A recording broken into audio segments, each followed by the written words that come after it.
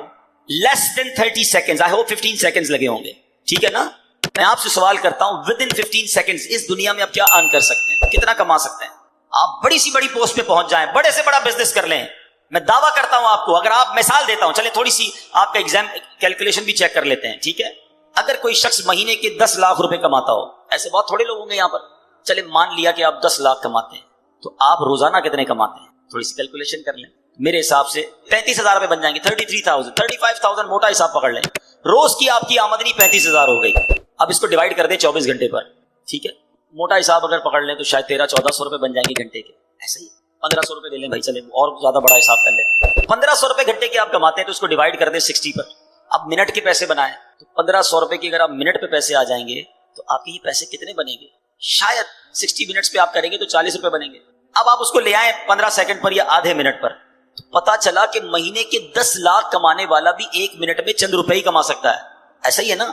مگر اے اس ہال میں بیٹھنے والے عاشقان رسول, ود ان 15 سیکنڈز پتہ ہے آپ نے کیا کمایا ہے؟ میں نہیں کہہ رہا, اللہ کے نبی کے سچے وعدے ہیں. جو ایک بار سبحان اللہ کہے اس کے لیے جنت میں درخت لگا دیا جاتا ہے, ایک بار الحمدللہ کہے اس کے لیے جنت میں درخت لگا دیا جاتا ہے, ایک بار اللہ اکبر کہنے والے کے لیے جنت میں درخت لگا دیا جاتا ہے. دس از دا امپورٹنس آف ٹنگ. یہ زبان کی اہمیت ہے کہ بیٹھے بیٹھے وہ کما سکتا ہے بندہ جو دنیا میں بیٹھ کے نہیں کما سکتا. مگر اسی طرح اس زبان سے ہی ایسے جملے بھی کوئی کہہ جاتا ہے جو ایمان سے ہی فارغ ہو جاتا ہے. یاد رکھیے, بے ادبی, گستاخی, اللہ کی شان میں کوئی ایسا جملہ کہہ دیا, نبی پاک کے بارے میں کچھ ایسا معاذ اللہ کہہ دیا, انسان ایمان سے ہی چلا جائے گا, پتہ بھی نہیں چلے گا. اور آج کل یہ باقاعدہ پلان کیا گیا ہے, فلمی گانوں میں, چٹکلوں میں, کامیڈی شو میں عجیب عجیب سی باتیں پھیلائی جاتی ہیں کہ لوگ مزے مزے لے کے سن رہے ہوتے ہیں, ہنس رہے ہوتے ہیں, کہکے لگا رہے ہوتے ہیں, یہ دوستوں کو سنا رہے ہوتے ہیں, آگے فارورڈ کر رہے ہوتے ہیں, دیکھو یار کیا زبردست چٹکلا آیا ہے, کیسا زبردست اس نے جوک سنایا ہے. جوک کے ذریعے ایمان پر بات کر رہے ہو. سوچتے نہیں کہ وی آر مسلمز, ہماری کوئی باؤنڈری ہے, ہم اللہ رسول اور جنت دوزخ کے بارے میں, قیامت کے بارے میں مذاق نہیں کر سکتے. مگر کس کو پڑی ہے اس کی؟ بھائی 4 کہکے لگیں گے, دوست کہیں گے کیسا جناب جولی دوست ہے, ہر بار ملتا ہے نیا لطیفہ سناتا ہے, ہر بار ملتا ہے ایک نیا جوک لے کر آتا ہے. ہم دوستوں کو خوش کرنے کے لیے ایمان پر بات کر جاتے ہیں. یہ سوچتے نہیں کہ یہ زبان مجھے جہنم کے گہرے گڑھے میں گرا سکتی ہے. خدا را اس بات پر اویئر رہیے کہ شیطان یہ چاہتا ہے کہ میں نے تو جہنم میں جانا ہے, میں اپنے ساتھ ان کو بھی جہنم میں لے جاؤں. اب یہاں شیطان ایک وسوسہ کسی کے ذہن میں ڈال سکتا ہے کہ یار کیا ایک جملے سے ایمان چلا جائے گا؟ اتنا ہم نے بچپن سے مسلمان ہیں, کیا ایک جملہ کہہ کر ہمارا ایمان ہم سے چلا جائے گا؟ جی جناب, میں آپ کو ایک ایگزامپل کے ذریعے سمجھاتا ہوں کہ جملے کی اہمیت اور ورڈنگز کی اہمیت کتنی ہے. میں آپ سے سوال کرتا ہوں, ایک بندہ 70 سال تک ساری زندگی غیر مسلم رہا اور مرنے سے تھوڑی دیر پہلے صدق کے دل کے ساتھ کلمہ پڑھ لیا, کیا ہو گیا وہ؟ جواب دو نا. مسلمان ہو گیا نا, پچھلی کفر کی زندگی ختم ہو گئی ہے. احادیث کا مضمون ہے بندہ جب مسلمان ہوتا ہے اس کے پچھلے گناہ بھی معاف کر دیے جاتے ہیں.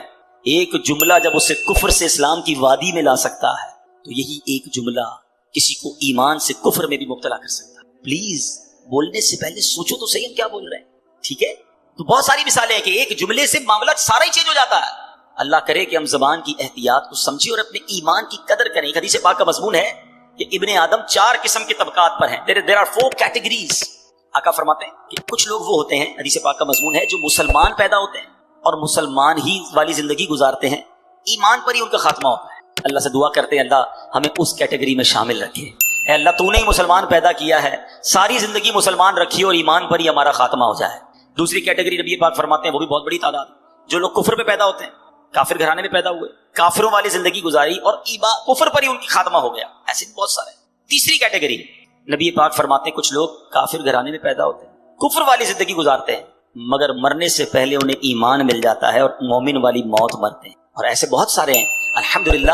یہ بڑی خوبصورت ایک بات ہے جو دنیا بھر کی اسٹڈی کرتے ہیں وہ جانتے ہیں the most growing religion on earth, اس زمین پر سب سے زیادہ تیزی سے پھیلنے والا اگر کوئی مذہب ہے تو الحمدللہ وہ ہمارا مذہب اسلام ہے. But there is no one way traffic. ایسا نہیں ہے کہ مسلمان تیزی سے لوگ ہو رہے ہیں تو کوئی غیر مسلم نہیں ہو سکتا, کیونکہ حدیث پاک کی اب 4تھی کیٹیگری سنو. آقا فرماتے کچھ لوگ مسلمان گھرانے میں پیدا ہوتے ہیں, مسلمانوں والی زندگی گزارتے ہیں, مگر ان کا خاتمہ